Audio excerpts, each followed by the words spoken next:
السلام عليكم، ازيكم عاملين ايه؟ يا رب تكونوا بخير.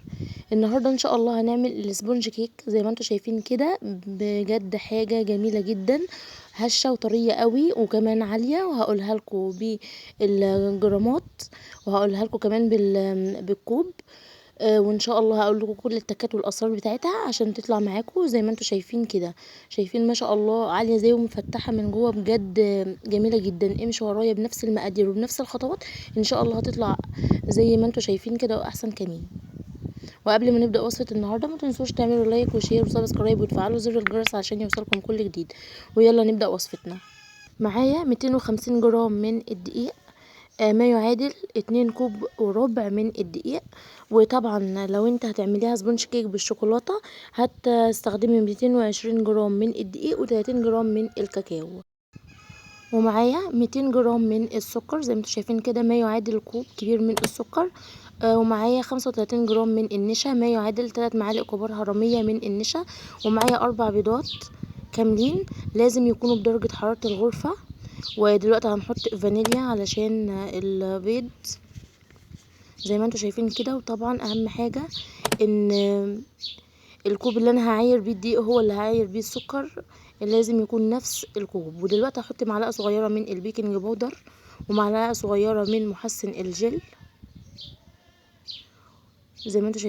واهم حاجه ان تكون نوعيه المحسن الجل والبيكنج باودر كويس. يعني انت ممكن تستخدمي الكيك شيف او البيكنج باودر، ولازم تتاكدي من الصلاحيه بتاعته، وتستخدمي محسن جل زي بونو ده كويس قوي، والكيس ب10 جنيه مش غالي، وبتستخدميه لاكتر من مره. ودلوقتي هحط 100 مللي من الميه، ولازم تكون ساقعه من التلاجة، ما يعادل نص كوب من الماء. ودلوقتي هضربهم بالمضرب الكهرباء. اهم حاجه ان لازم تضرب بالمضرب الكهرباء او العجان ممكن تاخد معاكي 3 دقايق او دقيقتين، انما المضرب الكهرباء تاخد معاكي 5 دقايق. وزي ما انتم شايفين كده لازم نضرب الخليط كويس قوي بالمضرب الكهرباء، ما ينفعش المضرب اليدوي خالص، اللي هو سلك او السيليكون. وبعدين دلوقتي الخليط اللي على الاحراف او الجوانب لازم ندخله بالاسباتولا ونخلطه مع باقي المكونات علشان يضرب هو كمان كويس ونتاكد منه. هكمل ضرب وارجع لكم. وده القوام بتاع الاسبونج كيك، ما شاء الله جميل جدا، وهتحس ان اللون بتاعها مصفر شويه مش ابيض. ودلوقتي هجيب صينيه اللي هي بتتفتح من الجنب زي ما انتم شايفين كده، هغلفها من تحت من عند القاعده بتاعتها بورق فويل عشان يحفظ درجه الحراره. وهحط فيها هدهنها بالزيت او الزبده، وهحط فيها ورق زبده، وبعدين هدهن برضو ورق الزبده زي ما انتم شايفين كده علشان لما اجي اطلعها ما يبقاش لازق فيها وتطلع بكل. وهحط الصينية ديت في صاج او صينية تانية، ماشي. وبعدين هحط فيها الخليط زي ما انتم شايفين كده، وهبدأ ان انا اعمل فيه باستيك بتاعت شيش طاووق، الف بيه دواير كده زي بالشكل ده علشان لو في اي فقاعات هوا تطلع. انما لو خبطتها مثلا او هزيتها الصينيه شويه ممكن تهبط معايا، فديت احسن طريقه ان انت تتاكدي ان الفقاعات بتاعت الهوا طلعت منها. ودلوقتي انا هدخلها تستوي، هكون مسخنه الفرن قبلها ب10 دقايق، وبعدين هدخلها هي في الرف اللي في النص.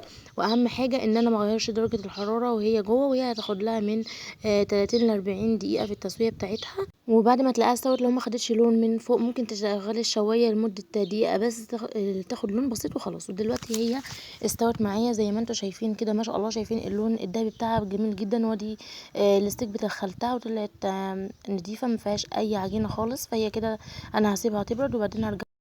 وهي دلوقتي بردت خالص. لازم تسيبيها تبرد خالص علشان ما تتبهدلش منك وانتي بتشيليها من الصينيه. وزي ما انتم شايفين كده ورق الزبده بيتشال بكل سهوله لان انا دهناه بالزيت، فهو مش لازق فيها. وزي ما انتم شايفين ما شاء الله، شايفين متفرغه ازاي وعاليه ازاي، بجد جميله جدا وهشه قوي، وطعمها زي الكيكات بتاعت بره واحسن بكتير. ودلوقتي انا هشيل برضو من تحت.